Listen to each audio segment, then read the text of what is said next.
So this week, over on the Great Quotes for Coaches podcast, I did a unique thing, and so that this theme this week is a little unique. Um, and you'll see a few different words, listed as the title.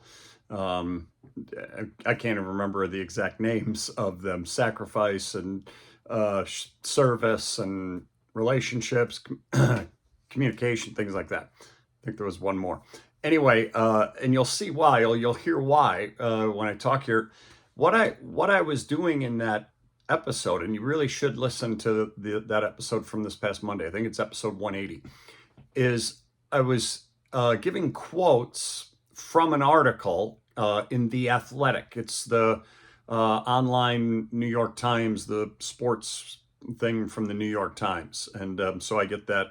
I subscribed to that a little earlier this year because I was starting to see some pretty cool articles, and so it's really worth it, I think. Anyway, they did an article name. Let me look at it here. The exact name was from August 21st, so just about a week or so, 10 days ago. Accolades abound, but little ego on this Team USA staff. And then a quote, "You're just here to serve." Okay, and that quote was by Eric Spoelstra. So Eric Spoelstra is the Miami Heat coach in the NBA. By the way, those of you who are not basketball coaches, you're still going to love this stuff. But it's focused on Team USA basketball. The head coach of that is Steve Kerr, who is the Golden State Warriors head coach in the NBA. Well, Eric Spoelstra and Steve Kerr are considered by many to be the two best coaches in the NBA right now. Greg Popovich is also always named there. He used to be Team USA's coach, and he stepped down after the last run. And then you have Ty Lue, the head coach of the Los Angeles Clippers, also a guy who's won a championship. Spoelstra's won two, Kerr's won, 4 or 5, and plus Kerr won many as a player with Michael Jordan, and then on San Antonio's teams with Greg Popovich. And then Mark Few, he's the Gonzaga University head coach. He's considered by many to be one of the top college basketball coaches of the last 25 years. So you have these 4 great coaches that are leading Team USA basketball. And yet, this article was all about how giving they are to one another and to the program, to the situation. And it's all about, like the quote from Spoelstra, about service. And so I thought it was timely because they're playing right now in the World Cup, I guess it's called, the FIBA World Cup. But also, those of you who are coaching right now in fall sports, those who are getting ready to coach in the winter or in the spring, there's so many great things in this article. And so I'm not going to go through the entire quotes like I did in the Great Quotes for Coaches podcast. Go check that out. But I am going to highlight a few of them. The first one was from Eric Spoelstra, who they call Spo. And it'll be a little longer because it's part of a longer quote. But he said, it's all about collaborating and coming together for a common goal. Okay, isn't that what we all want to do with our teams? In a matter of 6 weeks to try to win a gold medal. You check everything else to the side, and really, you're just here to serve. That was in the title. You're just here to serve. And the reason why this quote was coming at this point in the article is they were explaining how he had just been, I think, shagging rebounds for a player, or doing scouts. He does a lot of the scouting of other teams by video and things like that. Things that he, as a head coach in the NBA, has other coaches, other people on his staff do, right? Here's this guy with top of the line pedigree now as a head coach in the NBA, and he's doing that kind of work. He says sometimes it means sacrifice, but it's really more a matter of serving each other, serving players, serving the program, and coming together to hopefully do something special. Isn't that what we all want to do with our teams? And those of you who don't coach, isn't that what you want the people on whatever kind of team you lead? Don't you want them to do? So I just loved that concept. It gets right at the heart of what we're trying to do in our sport experiences, but really in any kind of a team type of setting. Mark Few said, in the meetings, how Steve Kerr will run the meetings because he's the head coach, but everybody says everything. And I always love this concept. I always talk in presentations that I do about having a say anything culture. It was a great book a few years back. Oh gosh, Crandall and Kincaid maybe were the authors. I think they also did Permission to Speak Freely, two really good books. And the Say Anything, though, was about creating a culture, a say anything culture where people feel comfortable saying whatever they need to say or want to say in a team meeting, so to speak, without fear of somebody, oh, that was really stupid, even if it was really stupid, you know. And so, how do you create that kind of culture? Well, obviously, that's what Steve Kerr is creating with this Team USA staff. Kerr says how, yeah, we debate things and throw things out there, and it's really says it's the best part. Not everyone agrees, but that's good. That's what we're trying to do. You debate the pros and cons of something, and then you figure out which way to go with it. And you just love that idea. Ty Lue talked about the difference between Eric Spoelstra, Spo, being real energetic and Kerr being a little more laid back. But he's talking about Spo, and he says Spo's doing scouts, which I bet he hasn't done in 15 years. Steve and Spo are the two best coaches in the NBA, and Spo's doing scouts.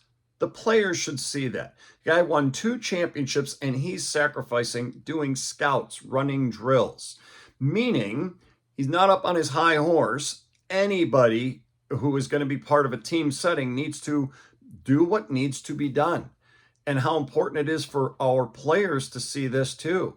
So we as coaches, I don't know where you are in your coaching journey, but are you at a point where you're like, well, I'm kind of above that, I don't need to do that? Well, here's a couple of the best, and they're doing whatever they need to do. That's just the attitude that you have to bring to the table. Just love that. Mark Few talks about talking with Steve Kerr. He said he and I talk about culture a lot. That's something that we pride ourselves on with our culture at Gonzaga. I've heard that for years, the Gonzaga way kind of thing. You know, Steve is more reluctant to talk about it, but even during the course of the year, I kept banging on him on just how strong his culture is at Golden State. So a lot of us think, well, yeah, you got Steph Curry, the greatest shooter ever, and you got Klay Thompson, you got all these great players at all these places.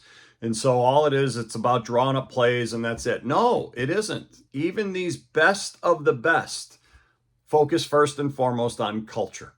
Okay. And then came my favorite line in the entire thing, because this is what I have said for years about coaching. And I learned this real early in my teaching and coaching career. Steve Kerr says, all this stuff is relationships and communication. That's it. I've said since probably my 3rd or 4th year teaching and coaching, this is a relationship business. I got to get that part. I'm going to say I got to get that part figured out. Actually, I had that part figured out. Not to sound cocky, but that I was good at right from the start. Building relationships with kids, building relationships with my fellow teachers, my fellow coaches.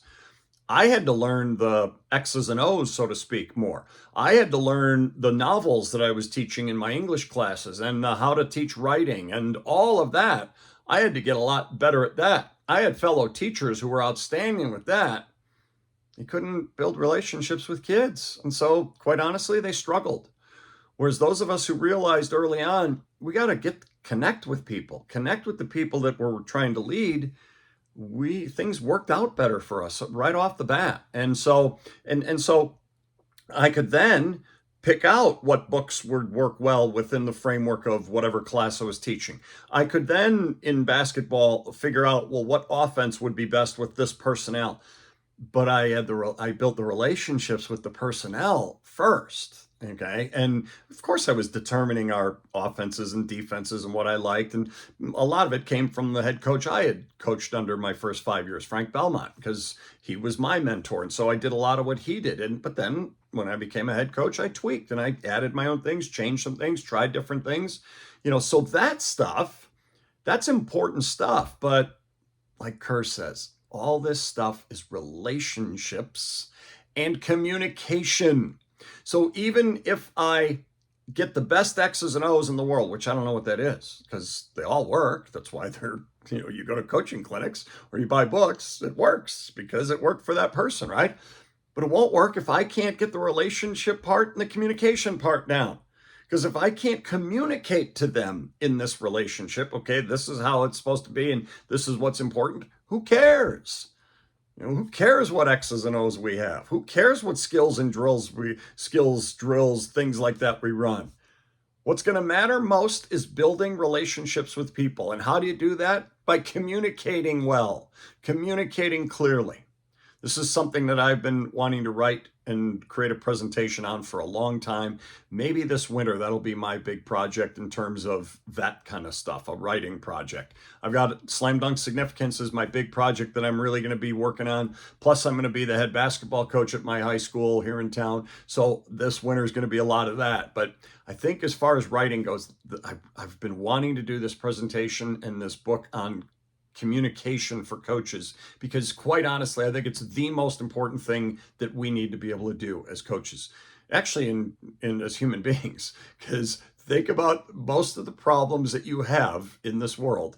I bet in some way it comes back to a relationship situation where there was miscommunication, poor communication, no communication, whatever it might be. Somewhere in there, communication made a difference for negatives or for positives, whatever it might be. Anyway, something I've been wanting to write about, something I've been wanting to create a presentation on. So we'll see.